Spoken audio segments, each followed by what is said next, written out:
Hey guys, today we are going to be going over the contest Codeforces round 1090 Div 4. We're going to be going through questions A through F. I was able to solve all of these during the contest. And yeah, it was the last video I posted where I was doing this contest. I was actually able to get F. It was not that hard. It was a graph problem, but yeah. We'll just be going through them. This is my best contest showing yet, even though it's Div 4. Yeah, let's just go through the problems. Hopefully this pushes my rating up today. Okay, so question A. This one's pretty simple. I got it wrong once, but okay, let's just read the question.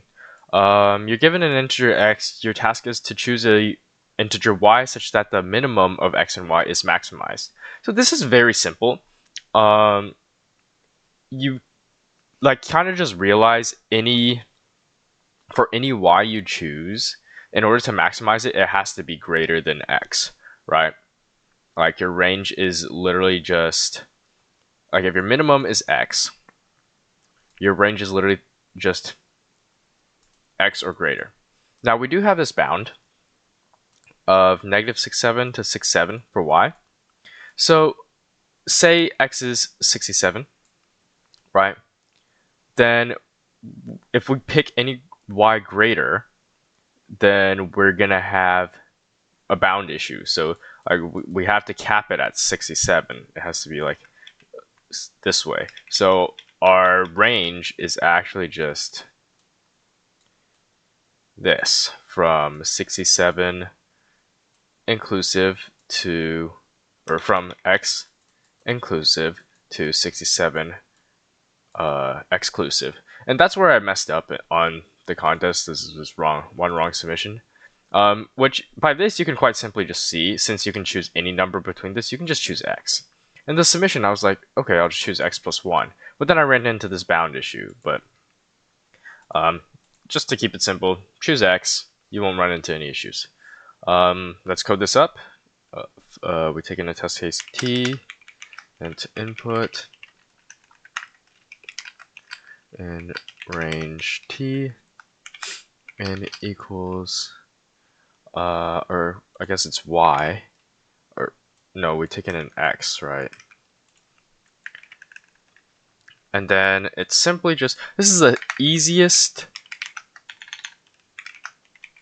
Codeforces question I've ever done in terms of code complexity. It's literally just print x. And we can take a look at that right here. Run it, and it fails, but like it's like any possible output, any possible output, right? But this works, yeah. Okay, on to the next problem. B. Okay, you're given 7 integers, a1, a2, a7. You must negate 6 out of the 7 integers, that is multiplying them by -1. And then over all the possible ways to negate 6 out of 7 integers, find the maximum possible sum. So this is like a sorting problem, right? Because in order to maximize it, we want our biggest number to get the most value and our smallest numbers to be negated. If we negate our biggest number, then like what are we doing? You know, like this is just intuitively make the small number small and the big number is big, right? So we can start by taking our input t, and then we take in an array, a equals list map int input a split. Okay, and then we can take in, we don't take in this, right? And then let's just sort it. So instead of a list, we can do sorted. And then we can simply just print out from, or we can print out the sum of a from the beginning to second to last times, I think I can just do this for negative, right? And then we add the last a. So I think this works. I did a little bit differently because I was thinking kind of weird during the contest, but this should work and I can run it to see. But what I did was I wasn't thinking in terms of string concatenation. I still have this part, but I was like, okay, let's remove the last digit from A and then just sum A and make it negative. It's the same. Like this works, and if I comment this out and do this, this should work as well. Yeah. And in fact, this is a little cleaner, so I might just submit this in and see. Yeah, accepted. Okay. For question C,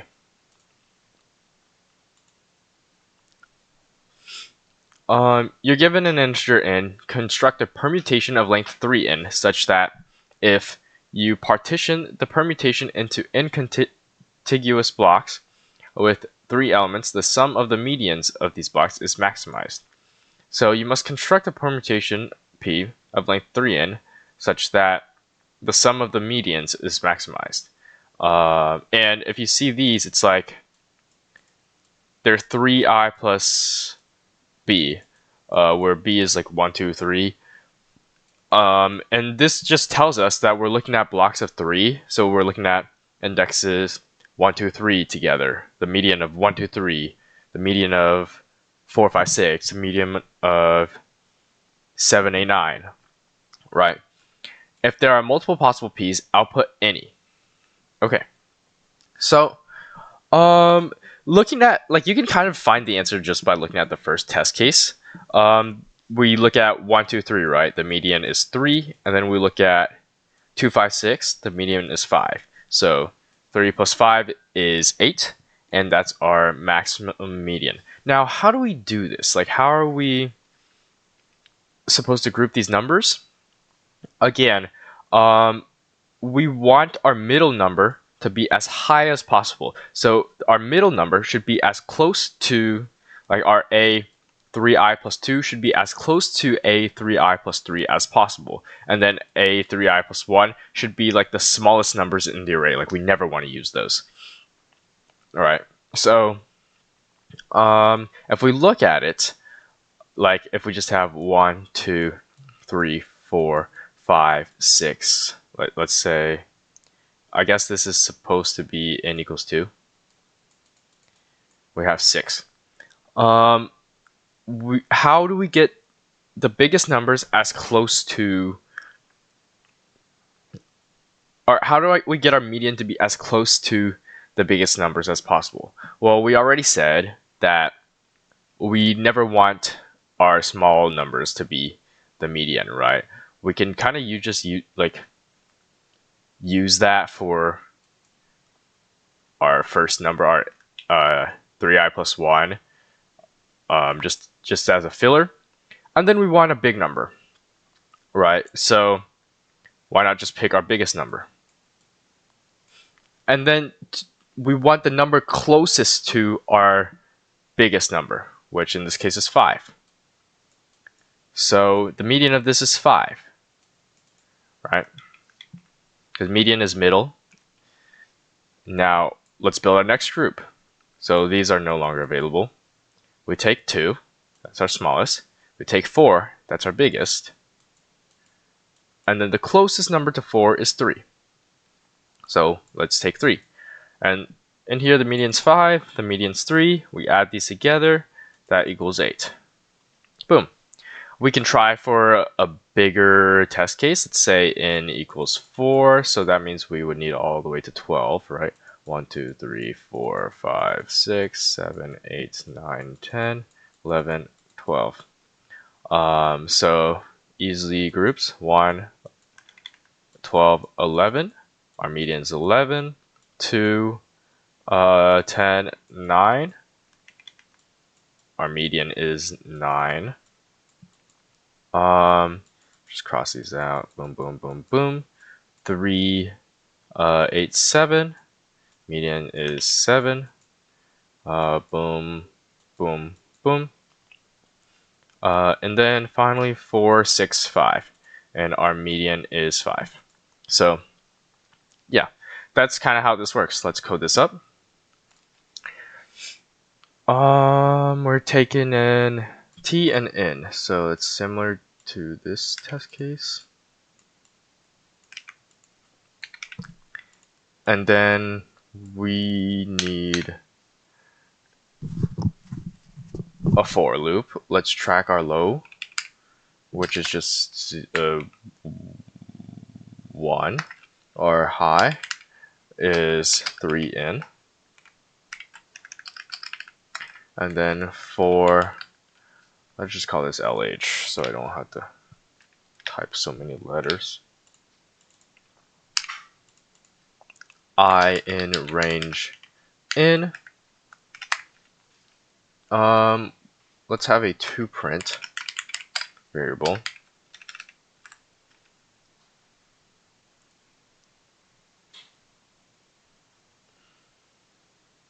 Yeah. We should append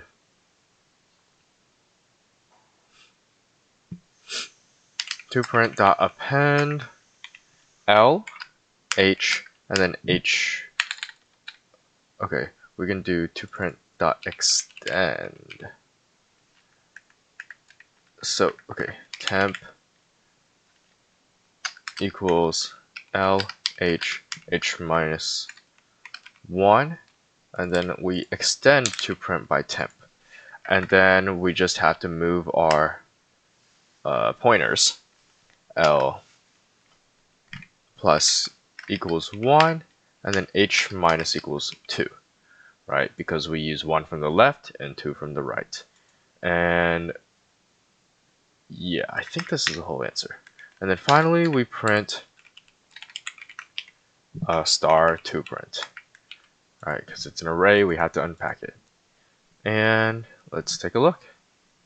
See, yeah, pretty much the same thing. We have a toPrint variable, a low, high, and then for I in range in, we create a temporary array containing L, H, and H minus 1, and then we extend, and then L plus equals 1, H minus equals 2, and we print it. And this works. And again, this is another question where there's multiple possible answers, so yeah. Now on to question D. These are going pretty quickly. Okay, D is where it starts getting difficult. As you can see, it took me a few tries, right? So what is D about? Construct a sequence A containing n integers such that GCD AI plus 1 is distinct over all I from index 1 to n minus 1. It is guaranteed that at least one sequence A exists. So what's this saying? It's basically saying that given an array, the GCD of each integer next to each other, so for AI and AI plus 1, should be different. So if you think about it, like if we have these numbers, it doesn't matter what they are for now, GCD of this should be, like say it's 1, GCD of 2, 3, 4, these are all different, so this is valid. But if we ever have like this and this 1, these are not different, so they're not valid. And we can guarantee that at least one sequence A exists. So how do we do this? Now, the quickest and most intuitive way to think about this question is 2 to the power of n, right? Because we're allowed to construct any integers A. Like we just have to construct some array given a length where this is possible, provided that our numbers are within the given bounds. So yeah, intuitively, we can think about 2 to the power of n, because constructing an array, like say we have like n equals 4, right? We are given 2, 4, 8, 2 to the 3 is 8, and then 16, right? Now if you calculate the GCDs here, GCD is 2, GCD is 4, GCD is 8. It's always different, right? And this would work if it wasn't for the fact that we have this a bound of 10 to the 18. And as y'all know, 2 to the power n gets big very fast, right? Like after like 2 to the 10, you're at,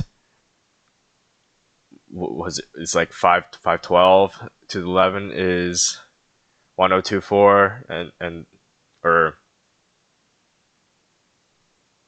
yeah, 1024, and then 2048, and then it's just gonna keep doubling and doubling and doubling. By the time we reach our 10 to the 4 bound, like 2 to the 10 to the 4, which is 10 with 5 zeros behind it, like this is going to be impossibly big, right? It's going to be much bigger than 10 to the 18, right? Or sorry, 1 with 5 zeros behind it, 10 with 4 zeros behind it. So how can we do this with given this in mind? Like we know how to build these arrays. We know what we want to go for, but 2 to the n is just too big. Well, so what can we do, right? We can try to shrink these. How can we shrink these? What about prime numbers, right? If you think about prime numbers real quick, you can fit a lot more prime numbers within, like, let's just do like 2 to the fucking 10 for reference. This is 1, 2, 3, 4, and then 30, 32, 64, 128, fucking 256, 512, right? This is 1, 2, 3, 4, 5, 6, 7, 8, 9, and then 1024. This is 16, this is 32, 64, 128, 256, right? In 10 numbers, oh, yeah, one more, 512. In 10 numbers, we're basically saying, following this 2 to the n pattern, like we're never going to get like 300 as a GCD, right? Because it's 2 to the n. We're basically using up 600 numbers, or it's 512 numbers, for an array length 10. That's no good. How many can we use in prime numbers? 2, 3, 5, 7, 9, 11, 13, 15, 17, 19, 21, 23, 25, 27, 29. Like we already have more numbers. Right? And this itself isn't saying anything because we don't have an equation to make this yet. But using prime numbers is obviously just more efficient than using powers of 2, right? So how should we construct these prime numbers? Well, pretty easily. We can just construct them by multiplying them together. Because if we have 2 times 3, and then 3 times 5 as our next number, and our next number is 5 times 7, if you check the GCDs, oh, it's 3. Check the GCDs, oh, it's 5. And then, pretty simply, we just have a list of prime numbers, or a list of composites which the divisors are 2 prime numbers, right? So our GCDs are adjacent GCDs, it also follows this list of prime numbers. So that's kind of the idea here, and it'll be enough for our test cases because I can't remember the exact like prime number, but I think there's like, for our test case, the greatest like prime number is like, it's like 10 for something something. It's, yeah, we'll just have enough numbers. Just take my word for it. So how do we implement this? Well, as y'all know, I have a seed of Eratosthenes template in my Codeforces solves folder. Probably a good idea to use it when there are prime numbers involved, right? Let's take in our input. We have t and we have n, so we already have that correct. Let's remove all this. And I won't explain seed of Eratosthenes. It's just an efficient way for doing prime numbers. If y'all want like an exact video on how seed works, I can make one. It's gonna be a short video. I might try to, like, when I get more templates, like I only have seed, prime factorization right now. If I get more templates, I might make a video on, like, or I might group them with together as similar topics and make a video on them together, how they work. But for right now, it's kind of just black box. Just know it works, right? And that's why I'm using Python anyway. It's like, it's pseudocode. You just solve the problem and then you like implement it how you think it works. At least that's what Python is to me. Now, okay, so we want to create an array where we are multiplying the primes together, right? So let's do primes, and we don't care about the is prime, equals seed, i.e. of Eratosthenes. And what's our upper bound? Our upper bound here is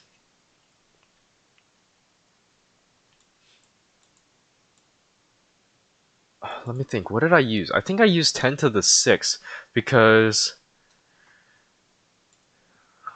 I ran out of numbers for 10 to the 5. I think 10 to the 6. You can play around with this bound. It doesn't matter too much. It might make your code slower or higher.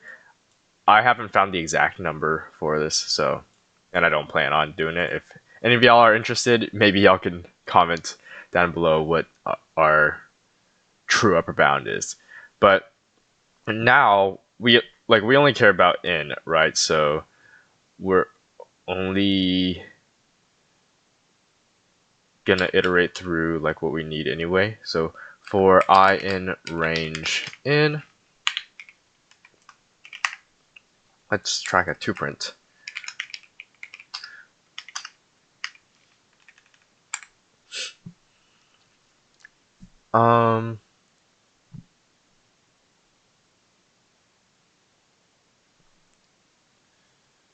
Then 2print dot append primes times primes plus 1.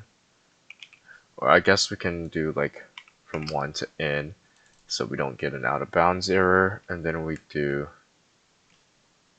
primes times primes I minus 1.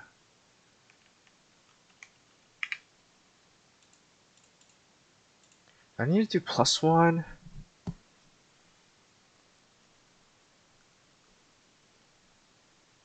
I think I might need a plus 1. And then print 2print. I think it's just as simple as this. Now that I think about it, do I need 10 to the 6 or can I just set it to n? I might just be able to set this to n and call it a day.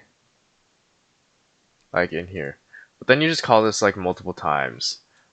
This we define it before all the test cases even runs. So I don't know. I don't actually know what is faster. But okay, let's take a look at my solve for D. We have our seed. I defined it 10 to the 6. And then, yeah, 2print primes. Oh, I guess I set primes to the first thing in primes, which is 2. Probably important to do. I guess what mine does is it skips 2. Right, let me just see, this is 2. But if you leave this empty, it should just skip 2. Right, yeah, it does. So we skip one number. It doesn't really matter. I think both work just as well. I did n plus 1, right? Yeah, we just get the next number in the list. Okay, let's include 2. Makes the numbers a little nicer. Not really, and yeah, this works. That's the solve for D. I would say D is probably it was the hardest to come up with in the contest. But then we have E, which was almost as hard. I would say it's a little easier, but it was hard for me just because I'm bad at bitwise operations. And this question doesn't really have a trick to it. Well, there is, but it's like you just have to realize it. So yeah, let's read the question. So you're given an array, and you are allowed to perform this operation in -1 times, right? You select an index I between 1 and A, and then you set J.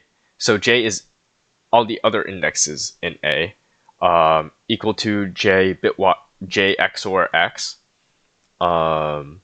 And then you remove your selected index from the array. So it's kind of confusing. Let's just look at the note here. So here we select element 3, which is 3.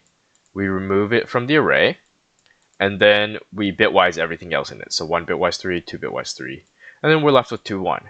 Now let's select element 2. So we remove 2 from the array, and then we take everything else, which is just 1 bitwise 2 is 3. And that's our answer. What we're looking for in this question is the maximum possible value of the final element. Now this question is tricky because I spent a lot of time on the whiteboard for this problem, and eventually you realize that like if I have 1, 2, 3, 4, and I select, let's select 1, let's bitwise all these, so and let's write down, okay, let's bitwise all these. This is 1 bitwise 2 is 3, 1 bitwise 3, or 3 bitwise 1, they're the same thing, is 2, and then 4 bitwise 1 is 5, right? Now let's select 3.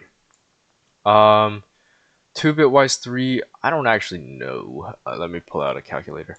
I can find it, but it's annoying.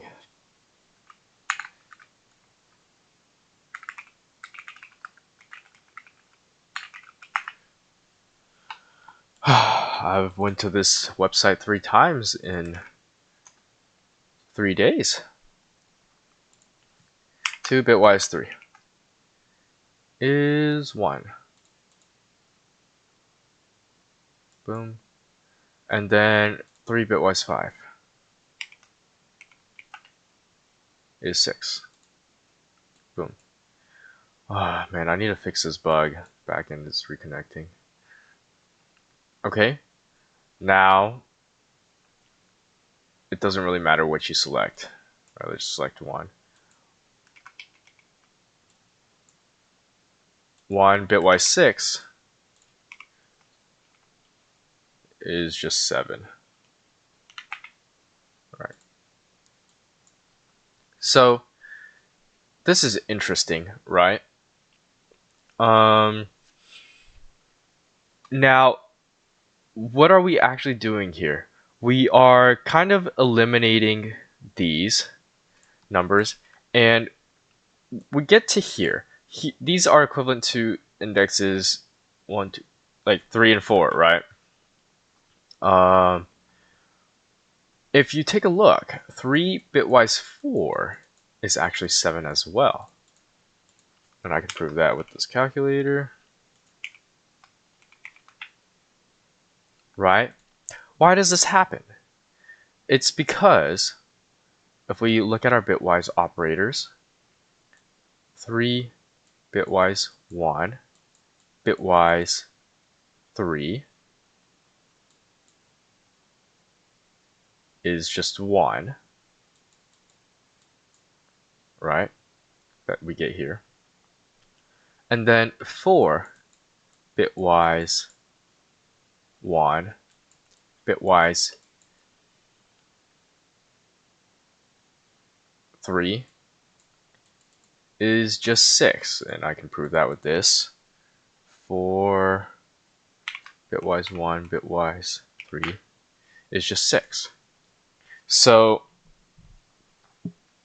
now, when we do the bitwise of these two, we're basically saying 3 bitwise 1, bitwise 3, bitwise 4, bitwise 1, bitwise 3, which should equal to 7.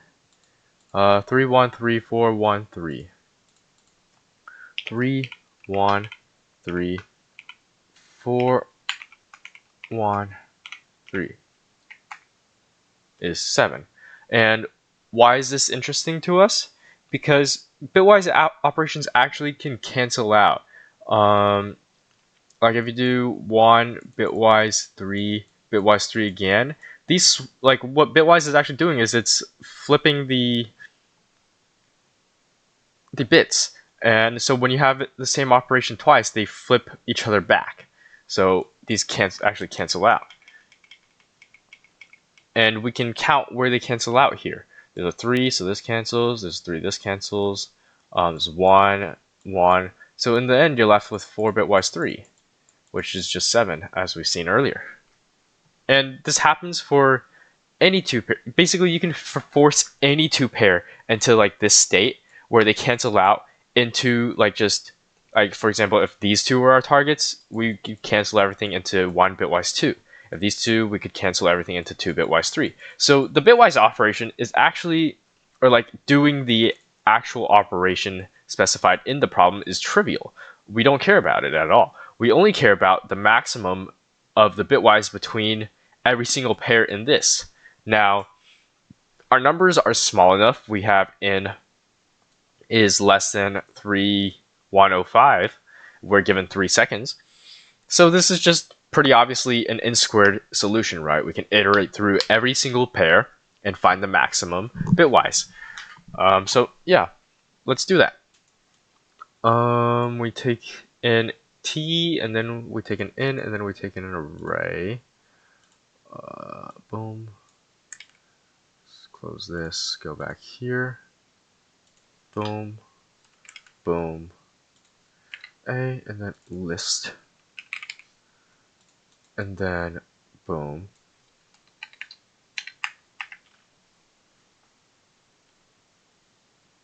And then so we iterate through. So for I in range in, for j in range I to n, every pair, right? And we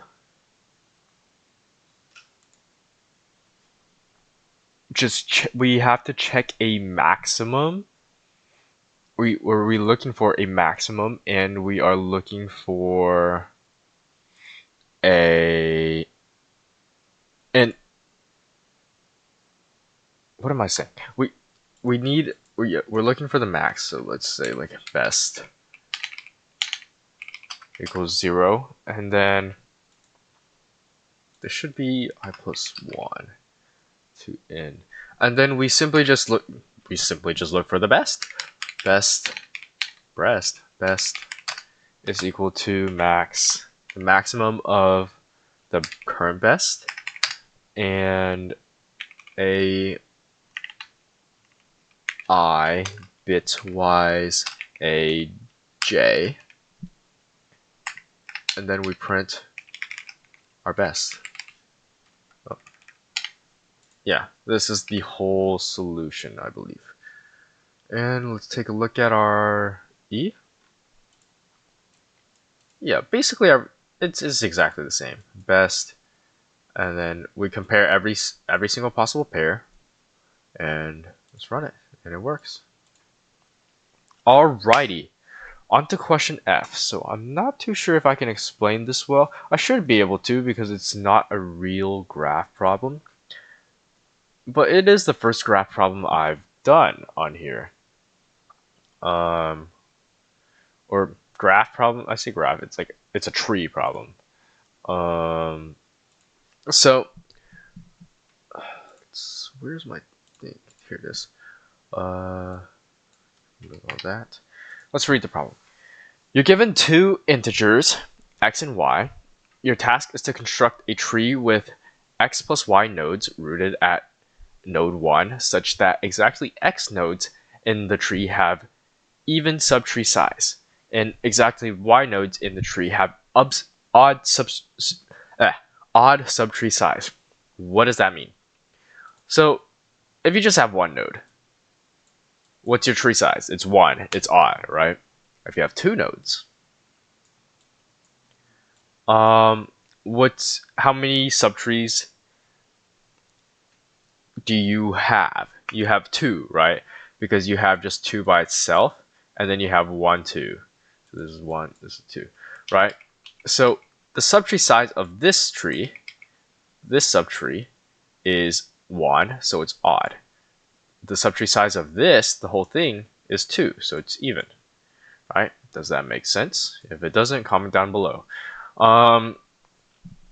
Now, what do we want to do? If given x and y, if it's not possible, like we have to construct a tree where x plus y nodes, where exactly x nodes have an even subtree size, exactly y nodes have an odd subtree size. If it's not possible, print no. If it is possible, print yes, and like print out all the like edges between the nodes, right? So finding out whether it's not possible should always be our first step. Like when it's not possible should always be our first step. And it's pretty trivial for this question. And the hard part about this question is generating the leaves, which isn't that hard either. So, okay. First thing I did was, you don't even take in an n for this question. You take in a x and a y. So let's take in our input first thing. X and y. And then let's calculate n, because n is supposed to be x plus y, right? This is the number of nodes we should have. And then if x is equal to y is equal to 0, so if we're just gonna have no nodes, let's just print yes. And we don't have to output any leaf nodes, right? So continue. And then when is it impossible? And we can just take a look at some cases, right? If y, so y is the number of odd leaves, odd subtrees, is 0. Okay, we have no odd subtrees, then we can see that it's impossible. And I can show you this. So if we have like 1 and 0, and this is even, this is odd, our length is 1. We're supposed to have 1 node. Well, 1 node by default is odd, right? Now, if we have 2, 0, the only thing we can construct is this. But we still have an odd, right? It's odd even, like we said earlier. Now, if we have 3, boom, we can do this, we can do this, right? We'll take it like this, odd, odd, odd, right? Because 1, 1, 3. This one is odd, even, odd, because the size is just 3. So this basically tells us if we have like these trees are odd dominant, which means at the very best case, even are equal to the amount of odds, right? And if E is ever odd and odd is even, we will always have this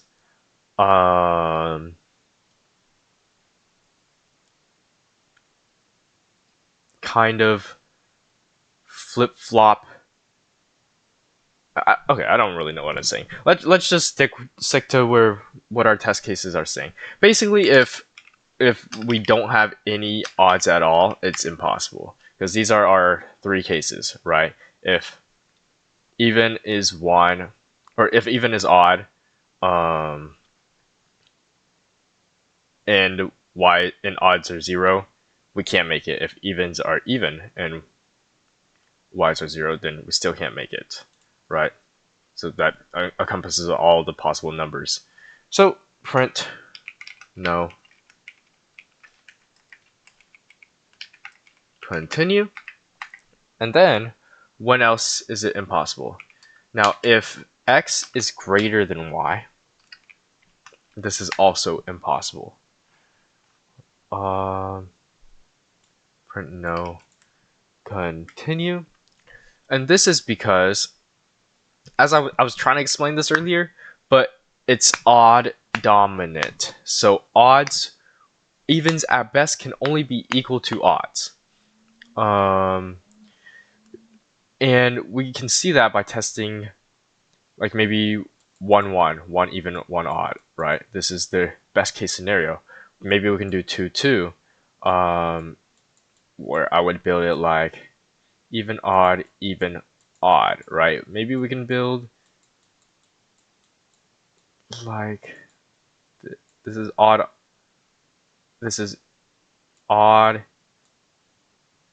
even, odd, which also works, right? Yeah, but if we ever do 3, 2, it becomes totally impossible because of our top node here. Our top node is always the parity of x plus y, which is odd, which in this case will remove an even. Like if this was even, then we would have this node as we see as even, right? As we see here. But this node is going to be odd because of the sum, because of the parity of the sum here, which means it's impossible for us to actually make enough evens. Now, so that's a check. Now there's one more check, and that is if x is 0 and y is even. Then we print no, continue. Well, why is this? It's because in order for y to be even, or in order, okay, let's just pick a case, 0, 2.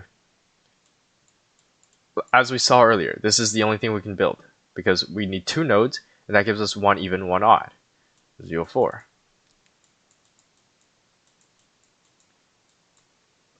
This is 2 evens, 2 odds.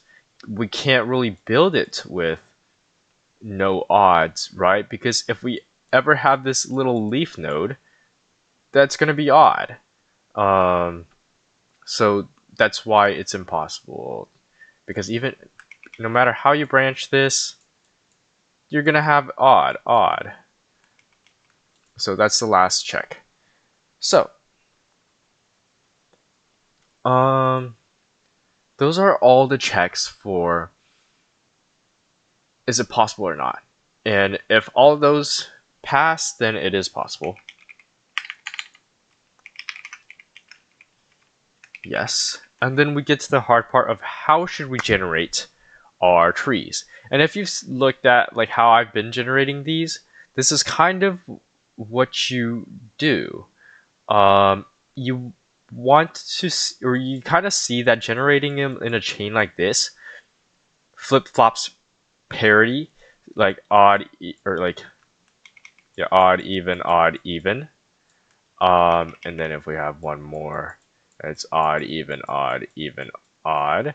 So you can use this to like kind of like if you have 2, 3, then you can cancel out 2, 2 and be left with 1 to do as you see fit. And in this case, like it just works out. We can drop it at the end. But say you had like 2, 4 or something. What you can do, since we have more odds than evens, we greedily use 2, 2, right? So boom, boom, boom, boom. We can drop one more, so this is odd, even, odd, even, odd. These look the exact same. Odd, even, odd, even, odd. And then we have the luxury of putting an extra here. And this is odd. Like, putting extra prongs like this will always increment odd by 1. The downside to this is it changes the parity of this node. So it'd be odd, even, even, odd, which is 1, 2, 3, 4, 5, 6, which is not what we want. So since our thing is even, we can only use one of these nodes, or one chain, because we'll have an even top node. So that's -1, this is our top node. So we can do like this. And this will be even, even, odd. And that should satisfy our 2 evens. And the rest, we should do prongs. This will be odd. This will be odd. And then we can do one more prong. Odd. So this will be 4 odds, 2 evens, right? And that's kind of how you build it. So in order to do this, first we should check if x is 0, because this is a special case. If x is, and we already checked if x is 0 and y is even, it's not possible. But if x is 0 and y is odd, it very much is possible, simply because just prongs, right? And we can see how this looks for 5. You just do 1, 2, 3, 4, right? So this one's pretty simple. If x is equal to 0, for I in range, let's start at 2, go to y plus 1. We simply just print I plus 1. No. We simply print 1 I. Right. Because this will do 1, 2, 1, 3, 1, 4, 1, 5. Yeah. Okay, this case is solved. Else, elif, if n is even. So if the sum of our things, if we have like 1 and 6, or 1 and 5, if n is even, how should we construct this array? Well, first we should greedily make our thing, but since it's even, that's carried by our top node. So -1, we actually have 0 available prongs. So now what do? We simply just, well, all we're allowed to do is make prongs, right?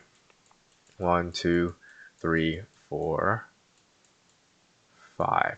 And then we have 6, so this is even, and all of these are odd. And that works out, right? Maybe we can show for a higher case. Let's do 2, 6. So our top node is going to be even. -1, we can do one chain. This is even, odd. And the rest should be prongs. I think this is enough. This is odd, odd, odd, odd, odd, odd. So that's 6 odds and 2 evens. Now, in order to code that, we can do for I in range starting from 1, we end at 2 times x. Print I plus 1. And then for I in range, we start at 2 times x plus 1. So we start at where we end, and we go to n plus 1, and we print 1i. So what this doing? This is building the chain. This is building the prongs, right? This works because we go to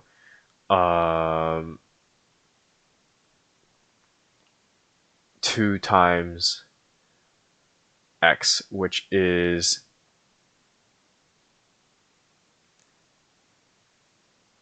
1 times 2.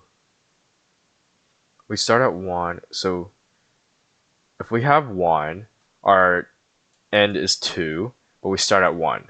So we simply just make one node, and this will just make one of these chains. And then this will generate the rest of these chains. Yes, because 6, so this goes to 7, and then this will start at 3. So it'll go 3, 4, 5, 6. And same for this one. We generate our first chain. We do, it's 4, so we do 1, 2, 1, 3. And then this is 1, 2, or we do 1, 2, 2, 3, because I increments. So we make this and this, and then we generate the rest of our prongs, which will start at 2 times 2 is 4, 5. Starts at 5. We'll do 1, 5, 1, 6, 1, 7, 1, 8, and then n plus 1 is the last prong here. And then finally, what if in mod 2 is odd, right? Pretty similar, except we can add one more prong to, where did it go? We can add one more prong to our long prong, and as I showed earlier here, like they alternate, right? So like you don't actually lose anything for adding one more prong to a prong that ends with an even value.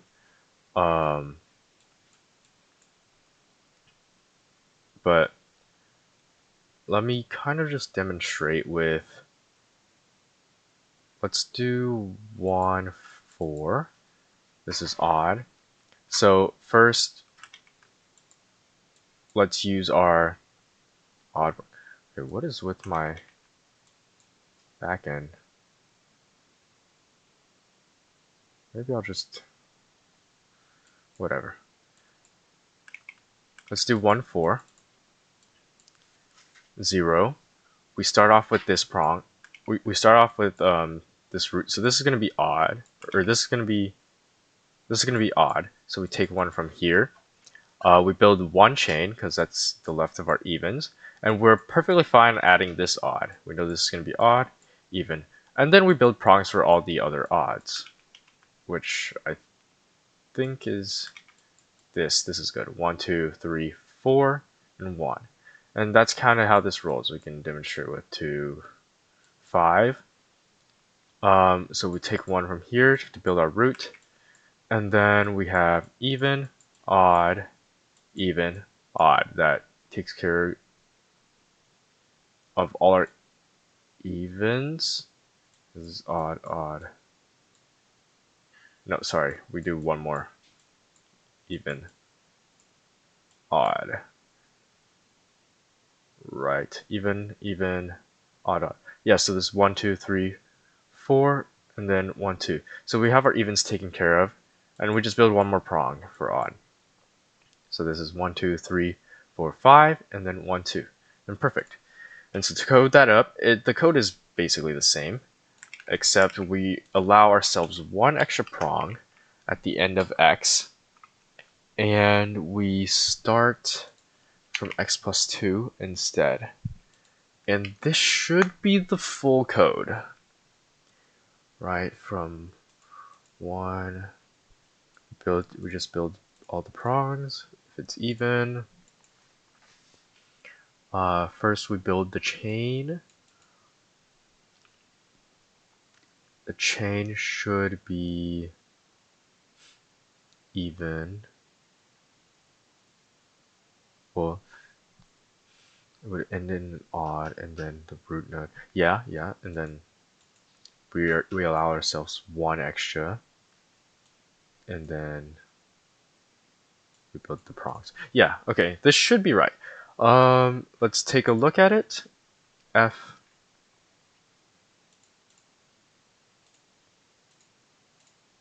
Where's my thing? There we go.